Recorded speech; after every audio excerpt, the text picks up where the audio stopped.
yang orang menyangka dengan bola ke atas, dia main ke bawah tuh bola Messi. Jadi Messi adalah Messi bagi saya, dia bisa magnet yang membawa, menggerakkan besi-besi sekitar dirinya itu menjadi satu kesatuan, dan itu Messi bisa mengangkat Argentina. Sama kalau kita ingat seniornya dia, Diego Maradona, sama jadi magnet yang menggerakkan, mengangkat semua performa teman-temannya, dan teman yang biasa saja menjadi luar biasa karena Maradona, dan Messi saat ini adalah magnet yang sama seperti Maradona. Erwin. Masih dengan 32 besar Piala Dunia, 3 laga terakhir ada Argentina versus Tanjung Verde, Australia Mesir, dan Kolombia versus Ghana. Nah, kita mulai dulu ya dari Argentina versus Tanjung Verde. Seperti apa nih? Mungkin Bung Erwin dulu, di mana tadi sebelumnya kita sempat bahas bahwa Tanjung Verde ini cukup membuat banyak kejutan ya di gelar Piala Dunia nih. Iya, Tanjung Verde di pertandingan pertama tahan imbang Spanyol 0-0, pertandingan kedua lawan Uruguay mereka bisa cetak gol, skor 2-2, lawan Arab Saudi mereka juga tidak kalah dan akhirnya bisa lolos ke fase knockout. Tapi Argentina kayaknya sampai di sini langkah dari Tanjung Verde gitu ya. Karena Argentina 3 kali main, 3 kali sempurna, dan di pertandingan terakhir itu udah coba nggak pakai Messi jadi starter, tetap menang juga. Messi jadi pemain pengganti, ngegolin juga dia. Jadi memang bagaimanapun ya harus diakui bahwa Argentina lebih punya peluang yang lebih besar ya dibandingkan Tanjung Verde. Kalau misalnya Tanjung Verde bisa menyulitkan atau bisa membuat kejutan, ya itu tadi bisa jadi kejutan terbesar di Piala Dunia 2026. Bagi saya, kalau mereka masuk lapangan, ya kita lihat gesturnya, kalau masuk lapangan untuk dekat dengan Messi, untuk mendapatkan jersey Messi, selesai Tanjung Verde bagi saya. Tapi jangan lupa, negara jajahan Portugal ini pemain-pemainnya hampir bisa katakan mengecap ilmu sepak bolanya di luar negeri, meskipun bukan di tertier utama klub di Eropa, tapi bagaimanapun juga mereka mengecap ilmu sepak bolanya juga hampir semuanya banyak di Spanyol, banyak di Portugal, di Rusia. Jadi jangan kecewakan,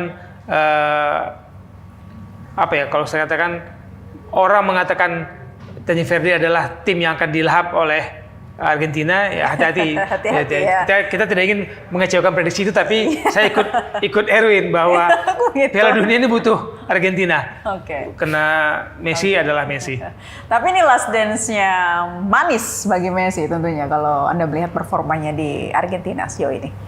Sampai saat ini, tadi sudah katakan, sebagai pemain pengganti pun bisa mencetak gol atau tendangan bebas yang orang menyangka tendangan bebas bola ke atas, dia main ke bawah tuh bola Messi. Jadi Messi adalah Messi bagi saya, dia bisa magnet yang membawa, menggerakkan besi-besi sekitar dirinya itu menjadi satu kesatuan, dan itu Messi bisa mengangkat Argentina. Sama kalau kita ingat seniornya dia, Diego Maradona, sama jadi magnet yang menggerakkan, mengangkat semua performa teman-temannya, dan teman yang biasa saja menjadi luar biasa karena Maradona, dan Messi saat ini adalah magnet yang sama seperti Maradona.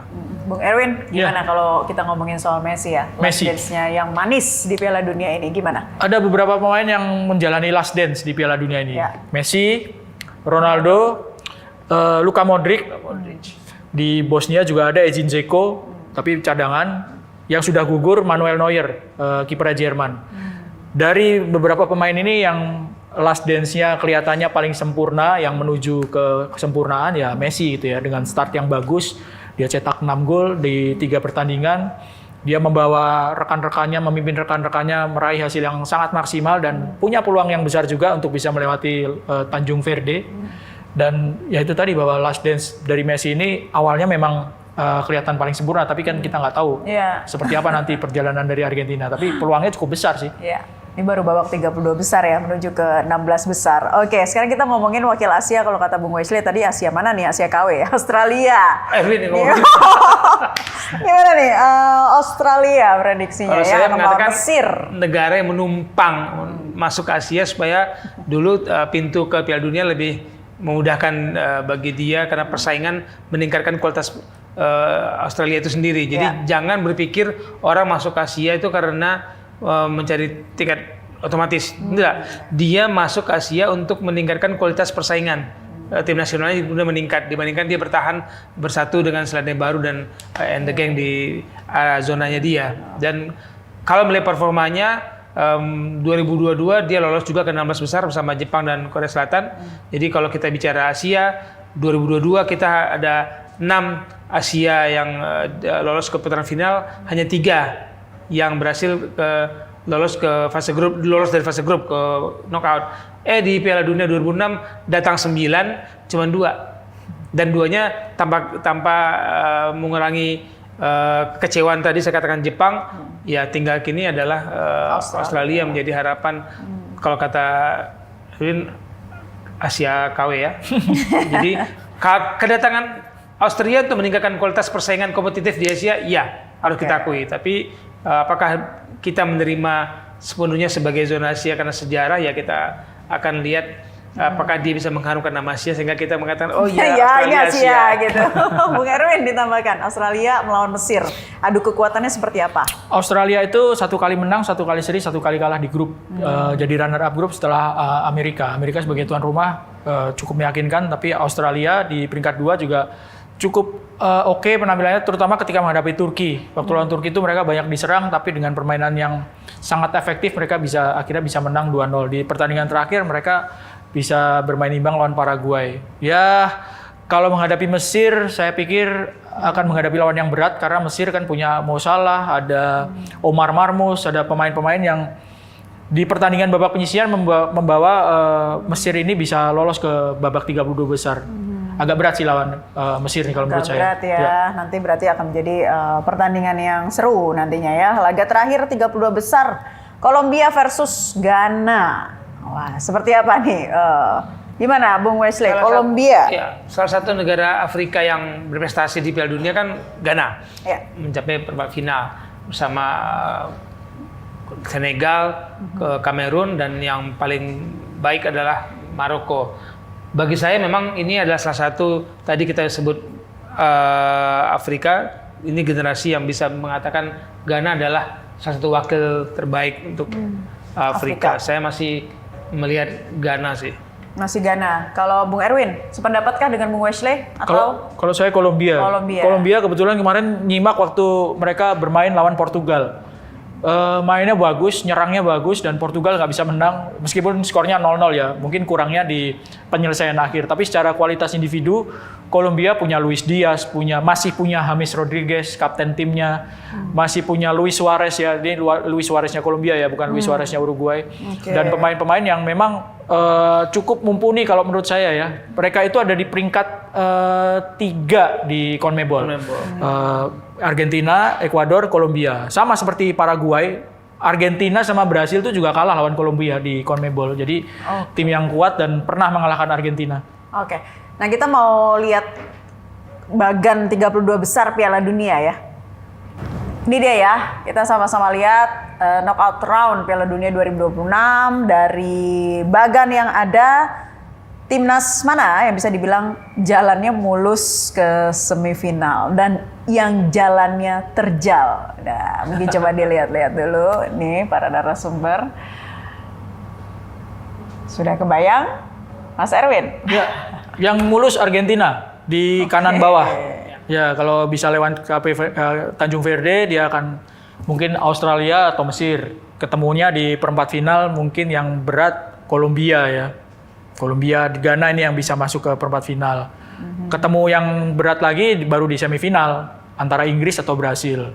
Sementara kalau di kiri atas Prancis, Jermannya tadinya dikirain akan ketemu di 16 besar, tapi Jermannya sudah out ya. Belanda juga sudah out. Jadi Prancis mungkin sama kayak Argentina, agak mulus jalannya ya. Karena tim-tim besarnya sudah nggak ada. Sementara kalau yang di kiri bawah ada Portugal, Spanyol, Belgia. Ini agak berat sih sebelah kiri bawah nih. Jalannya Spanyol yang agak berat kalau menurut saya. Ya. Jalan Spanyol ya. Ditambahkan Bung Wesley. Ya, ini bagan bagi saya adalah perjalanan Prancis dan Argentina ketemu di final kalau bagan seperti ini kan. Tapi kan ini kan kita melihat bagan ya, kita tidak tahu kejutan-kejutan apa yang dimiliki, apakah ketergantungan sebuah tim itu terhadap sejumlah pemain itu mempengaruhi ketika nanti akumulasi kartu atau kartu merah yang dihadapi. Ini kita lihat, kalau saya setuju kanan itu jalurnya Argentina, kiri itu jalurnya Prancis. Mungkin Argentina lebih berat karena kalau mereka ketemu Brazil di semifinal, karena ini bukan lagi tentang sepak bola, tapi tentang harga diri yang akan mempengaruhi banyak hal dalam tactical game. Oke, yang jalannya terjal. Ya di bawah ini, kiri bawah. Kiri bawah ya, Spanyol. Ya, kiri bawah Spanyol. Tidak mudah. Kalau Spanyol lolos lawan Portugal dan Kroasia itu tidak mudah. Dan di bawah mereka itu tim gangguan ya. Dan jangan lupa Amerika itu tim dengan teknologi banget dan mereka bisa mengatasi lawan-lawannya. Dua kemenangan pertama di grup dan kemudian dalam tanda kutip sedikit melepas gas dan mengerem di laga ketiga dan kalah di fase grup. Tapi kita lihat ini apakah mereka bisa memperbaiki penampilan mereka. Gangguan utama menurut saya antara Belgia dan Senegal, dan saya lebih milih Senegal gangguan utama bagi grup kiri bawah ya. Oke, jadi sama-sama tadi ya sependapat, sebelah kiri Prancis, sebelah kanan Argentina yang mulus jalannya, tapi kita tidak tahu ya, ini masih babak 32 besar. Bagaimana dengan 16 besar itu 5 Juli ya nanti ya. Ini akan mempertemukan ada Paraguay, Prancis, Kanada versus Maroko. Waduh, Paraguay versus Prancis. Kita mulai dulu deh dari situ, Bung Erwin. Ya, Prancis punya peluang besar ya kalau lawan Paraguay, sementara di bawahnya Maroko ya. Maroko lawan Kanada, Maroko saya perkirakan Maroko. Portugal, Kroasia agak susah nih ya. Mungkin Portugal yang akan menang. Nanti di 16 besarnya lawan Spanyol. Amerika Serikat mungkin lawan Belgia. Sementara kalau di kanan Brasil Norwegia kayaknya seru nih ya. Norwegia bisa lewatin Pantai Gading kan ya. Ya. Brasil, Norwegia, Brasil sih ya mungkin yang akan lolos. Meksiko, Inggris, ada Inggris. Sementara di bawah Argentina ya langsung aja kalau semifinal perempat finalnya Argentina lawan Kolombia mungkin. Oke, ada gurita Piala Dunia juga nggak ya di sini ya yang bisa nunjuk siapa-siapa aja nantinya akan masuk ke semifinal dan juga final. Oke, jadi gimana Bung Wesley? Paraguay, Prancis, Kanada, Maroko. Ya, nggak jauh berbeda kalau melihat berdasarkan penampilan fase grup dan di babak 30 besar, Prancis masih yang katakan sempurna dengan permainan mereka belakang depan sama saja. Mereka belum mendapatkan ujian nyata di lini pertahanan. Sementara di depan mau Mbappe, mau Ousmane Dembele, mau siapapun kayaknya ganas-ganas saja gitu bermainnya. Kemudian kalau Kanada Maroko, saya masih lihat Maroko semoga tidak banyak gangguan secara psikologi ya, karena menghadapi tuan rumah tetap aja di Piala Dunia ini kayaknya kita harus akui tuan rumah semua lolos dari fase grup itu membuat penampilan itu semakin mengejutkan. Kalau 2022 kan tuan rumah tidak lolos ya, Qatar. Pernah juga Afrika Selatan 2010 nggak lolos. Jadi tiga-tiganya lolos dari fase grup, itu membuat kekuatan dari ketiga tuan rumah ini sepadan. Nah, termasuk Kanada lawan Maroko, meskipun saya masih melihat Maroko. Oke. Terakhir untuk masing-masing narasumber, final ideal. Bung Wesley dan Bung Erwin. Bung Wesley dulu. Final ideal siapa? Melihat performa di 32 besar, saya lihat Prancis dan Argentina. Seperti Bagan yang tadi ya? Ya. Oke. Itu jualan sekali bagi kita, sepak bolanya pasti tidak akan membosankan. Pasti akan sangat seru dan menarik.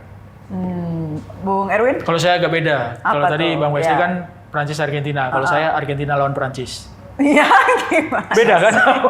Sama aja, Oh, sama ya? cuma dibolak doang. Ini lawak juga nih Bung Erwin. Kenapa sih? Kok bisa sama? Nggak seru ah? Ya memang itu yang peluangnya paling gede, kelihatan dari babak penyisihan kemarin, permainannya paling mantep. Tapi jangan mengecilkan fans Ronaldo dong untuk last dance-nya. Untuk fans Ronaldo seperti apa nih yang ingin disampaikan? Untuk Portugal. Ya